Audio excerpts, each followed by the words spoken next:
उसका domestic cricket में selection हुआ तो उसके सबसे प्यारे छोटे भाई ने उसे ही बिना कुछ बताए आत्महत्या कर ली। वो आईपीएल में सेलेक्ट हुआ तो उसके पिता की भी मृत्यु हो गई। ऊपर से इस बेबस भाई और बदकिस्मत बेटे की लाचारी ऐसी कि ना अपने भाई के अंतिम संस्कार में पहुंच पाया, ना अपने पिता के अंतिम संस्कार में। मैं जानता हूं कि तुम चौंक गए होगे। तुम्हारा मन फिलहाल तुम्हारी तरफ यही सवाल फेंक रहा होगा कि ऐसा भी किसी प्लेयर के साथ हुआ है क्या? ये जरूर कोई विदेशी प्लेयर होगा। नहीं भाई, विदेशी नहीं, ये एक इंडियन प्लेयर की गाथा है।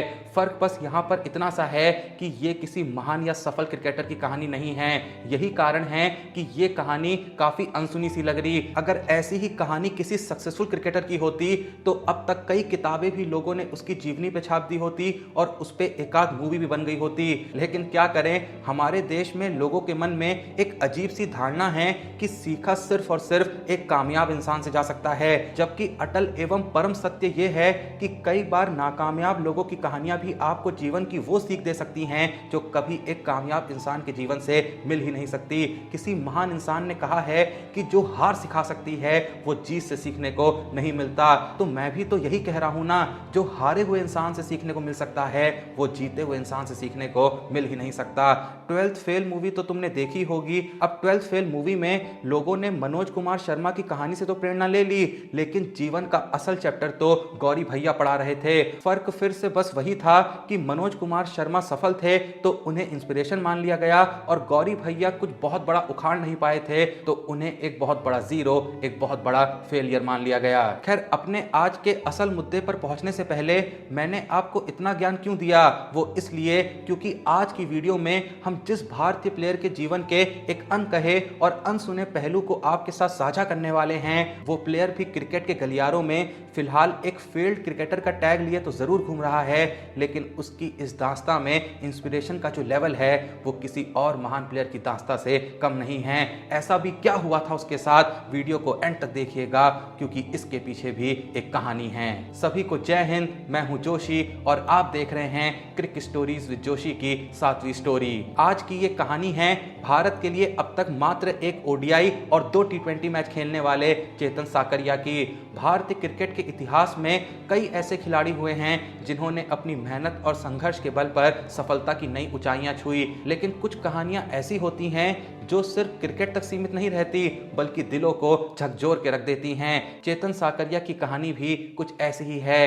एक ऐसे लड़के की कहानी जिसने गरीबी, पारिवारिक त्रासदी और जीवन की कठिनाइयों को मात देकर अपने सपनों को साकार किया। ये कहानी सिर्फ क्रिकेट की नहीं बल्कि संघर्ष, त्याग और कभी हार न मानने वाले जज्बे की भी है। चेतन साकरिया का जन्म 28 फरवरी 1998 को गुजरात के भावनगर जिले के वरतेज गांव में हुआ था। उनके पिता कांजी भाई साकरिया एक ट्रक ड्राइवर थे और मां वर्षाबेन साकरिया एक हाउसवाइफ थी। घर की आर्थिक स्थिति इतनी खराब थी कि कभी कभी 2 वक्त की रोटी का भी इंतजाम भी मुश्किल हो जाता था। चेतन को बचपन से ही पढ़ाई में ज्यादा दिलचस्पी नहीं थी, उनका मन सिर्फ और सिर्फ क्रिकेट में लगता था।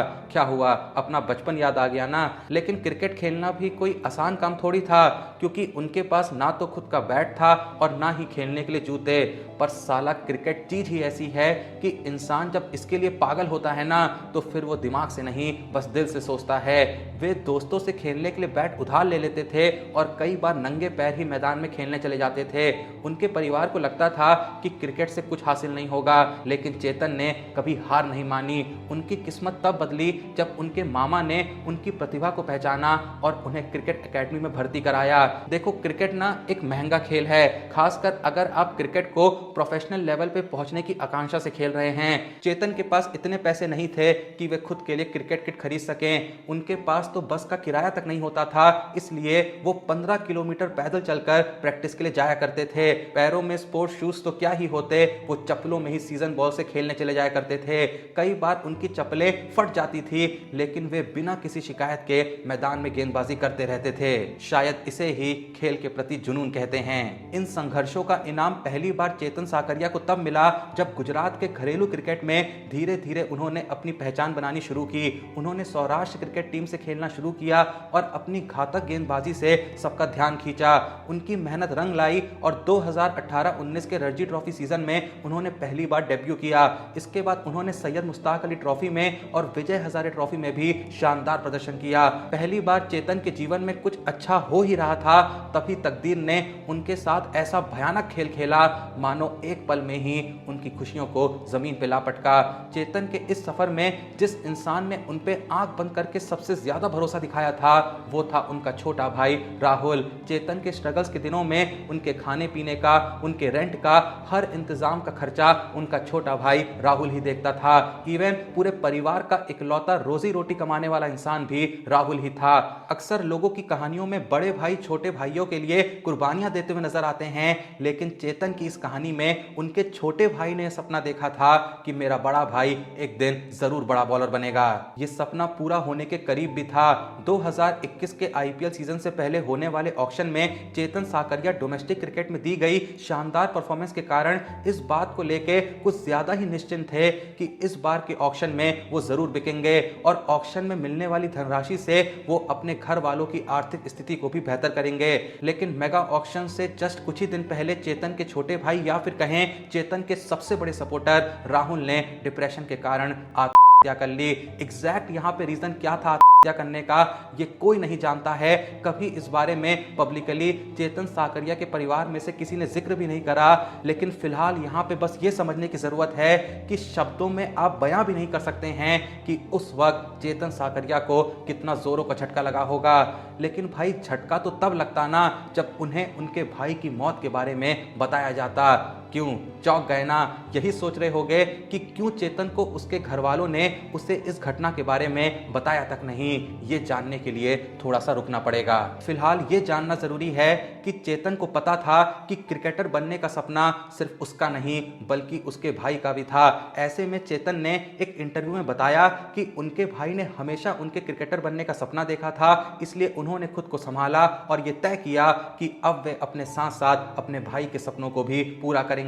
राहुल की मौत के कुछ ही दिनों बाद चेतन को आईपीएल 2021 की नीलामी में राजस्थान रॉयल्स ने 1.2 करोड़ रुपए में खरीदा।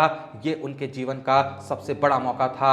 आईपीएल में उन्होंने पहले ही मैच में शानदार प्रदर्शन किया और पंजाब किंग्स के खिलाफ खेलते हुए 3 विकेट लिए, जिसमें मयंक अग्रवाल, केएल राहुल और जाई रिचर्डसन का विकेट शामिल था। हर विकेट के बाद चेतन आसमान की तरफ देखते थे मानो अपने भाई को नम आंखों के साथ हर विकेट समर्पित कर रहे हों। जब शुरुआती 3 मैचों में चेतन ने शानदार परफॉर्मेंस देते हुए 6 विकेट झटके तो राजस्थान रॉयल्स ने चेतन के भाई को ट्रिब्यूट देते हुए चेतन को उनके भाई के नाम की जर्सी भी दी और चेतन के भाई को स्क्वाड के एक प्लेयर के रूप में शामिल कर सम्मान दिया गया। जर्सी पे उनके भाई के नाम के इनिशियल्स थे आर के, जहां आर के का मतलब था राहुल कांजी भाई, क्योंकि चेतन के भाई राहुल उनके पिता कांजी भाई का नाम भी अपने नाम के साथ उपयोग करते थे। इस जर्सी पे एक मैसेज भी था जिसमें लिखा था मिस यू ब्रो। इन शुरुआती 3 मैचों में चेतन साकरिया द्वारा दी गई शानदार परफॉर्मेंस के बाद उनकी मां ने अराउंड द विकेट नाम के एक टीवी शो के साथ एक दिल तोड़ देने वाली नोट शेयर की, जहां उन्होंने इस बात का खुलासा किया कि क्यों आखिर चेतन को उनके भाई की मौत के बारे में बताया तक नहीं गया। अगर मैं चेतन की मां के एग्जैक्ट शब्दों को कोट करूं तो वो बोली, मैं चाहती हूं कि किसी भी मां को वो दुख ना सहना पड़े जो मैंने सहा है। मेरा दूसरा बेटा जो चेतन से मात्र 1 साल छोटा था वो 1 महीने पहले ही सुसाइड कर चुका है। जब ये सब हुआ तब चेतन सैयद मुश्ताक अली ट्रॉफी खेल रहा था और उसने टूर्नामेंट के 6th हाईएस्ट विकेट टेकर के रूप में फिनिश किया। हमने उसे 10 दिन तक कुछ नहीं बताया, बस यही कहा कि उसके पापा की तबीयत खराब है, क्योंकि हम नहीं चाहते थे कि उसका फोकस बिगड़ जाए। उन्होंने आगे कहा कि हर बार जब चेतन कॉल करता तो वो पापा की तबीयत का पूछता और अपने भाई से बात करने की जिद करता, पर मैं हर बार बात को घुमा देती थी। मैं उसे पापा से भी बात नहीं करने देती क्योंकि मुझे पता था कि वो सच बता देंगे। पर एक दिन मैं टूट गई और फोन पर रो पड़ी। जब उसे सच का पता चला तो ना ही उसने 1 हफ्ते तक किसी से बात करी और ना ही कुछ खाया। दोनों भाई एक दूसरे से जान से भी ज्यादा प्यार करते थे। चेतन की मां ने यह भी बताया कि परिवार के पास कोई फाइनेंशियल बैकअप नहीं था। उसके पापा एक लॉरी ड्राइवर थे, पर तीसरी बार एक्सीडेंट होने के बाद वो बेड पर ही पड़ गए। सबसे दुखद बात यह है कि अभी तक वो अपने छोटे बेटे की मौत से उभर नहीं पाए। उनकी मां बोली, वो अब भी चुप रहते हैं, ना कुछ बोलते हैं, ना खाते हैं। मैं हर दिन उन्हें संभालने की कोशिश करती हूँ। पापा की हालत देखकर एक वक्त पे तो घर का गुजारा एकदम मुश्किल हो गया था। इसलिए चेतन ने अपने मामा की दुकान पर काम करना शुरू कर दिया था।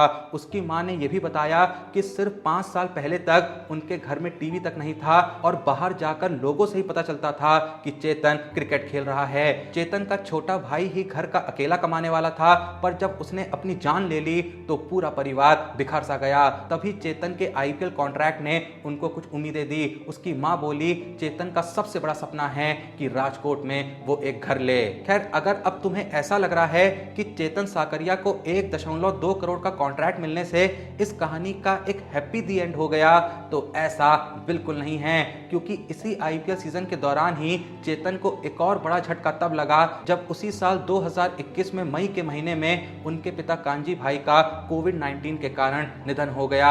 और यहाँ भी सबसे बड़ी अफसोस की बात यह थी कि आईपीएल 2021 भले ही कोविड के चलते बीच में सस्पेंड तो हो गया था, लेकिन जब चेतन साकरिया के पिता का देहांत हुआ उस वक्त पे स्ट्रिक्ट बायो बबल और ट्रैवल रिस्ट्रिक्शंस के चलते चेतन साकरिया अपने पिता के अंतिम संस्कार में तक समय से नहीं पहुंच पाए। अब खुद बताओ, क्या तुमने इससे बड़ा बदकिस्मत भाई या फिर बेटा देखा है जो ना ही अपने भाई का अंतिम संस्कार कर पाया और ना ही अपने पिता का। एक क्रिकेटर बनने का सपना पूरा करते करते चेतन उनको ही आखिरी बार देखने ही नहीं जा पाया जिनकी बदौलत आज वो यहां तक पहुंचा था। जब ऊपर वाला ऐसा खेल खेलता है ना तो किसी का भी मन हार जाता है, हिम्मत जो है वो जवाब देने लगती है। लेकिन ऐसे वक्त पे भी जब चेतन पूरी तरह से टूट चुके थे तब उनकी मां ने उन्हें संभाला और कहा कि तेरे पापा और भाई तुझे सफल होते हुए देखना चाहते थे ना, अब चाहे जो हो हार मत मानना। उनकी मां की जुबान से निकले हुए ये शब्द सिर्फ शब्द नहीं थे, ये शब्द उनके लिए